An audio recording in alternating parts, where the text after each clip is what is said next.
दोस्तों, चुनावी मार्केट में एक नया चुटकुला आया है। इस चुटकुले का टाइटल है राजा की जान ईवीएम में है।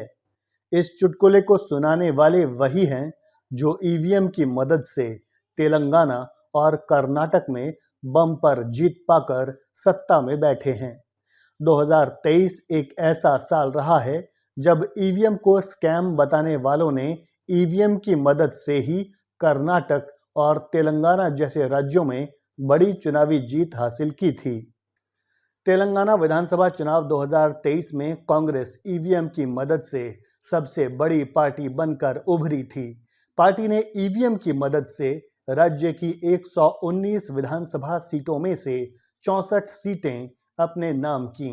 ईवीएम की मदद से ही तेलंगाना में के चंद्रशेखर राव की पार्टी भारत राष्ट्र समिति को 39 सीटें मिली। हालांकि ईवीएम ने तेलंगाना में बीजेपी का साथ नहीं दिया। बीजेपी तेलंगाना में ईवीएम की मदद से सत्ता हासिल नहीं कर पाई।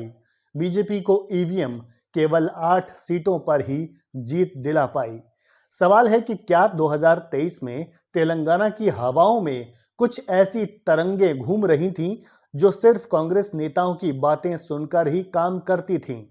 क्या तेलंगाना की इन तरंगों को नरेंद्र मोदी और बीजेपी से नफरत थी? क्या ये तरंगें चुनाव के दौरान ईवीएम में घुस जाती हैं और वोट कांग्रेस को चला जाता है? इसी तरह का सवाल ईवीएम के दम पर कर्नाटक के राजा बने सिद्धारमैया और डीके शिव कुमार से भी है।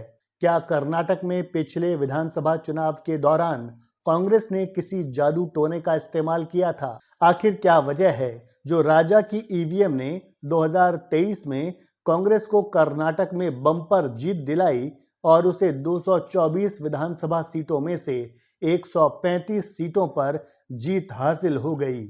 आखिर क्या वजह थी कि ईवीएम की मालकिन कही जाने वाली बीजेपी को कांग्रेस की आधी सीटें भी नहीं मिल सकीं? आखिर क्या वजह थी जो कांग्रेस को कर्नाटक में कुल पड़े वोट का 42% से भी ज्यादा वोट हासिल हो गया और ईवीएम की वजह से ही बीजेपी केवल 36% ही वोट हासिल कर पाई? एक और बात नोट करने वाली है और वो ये है कि कहीं ईवीएम का चुटकुला सुनाने की वजह इंडी का बुलबुला फूटना तो नहीं?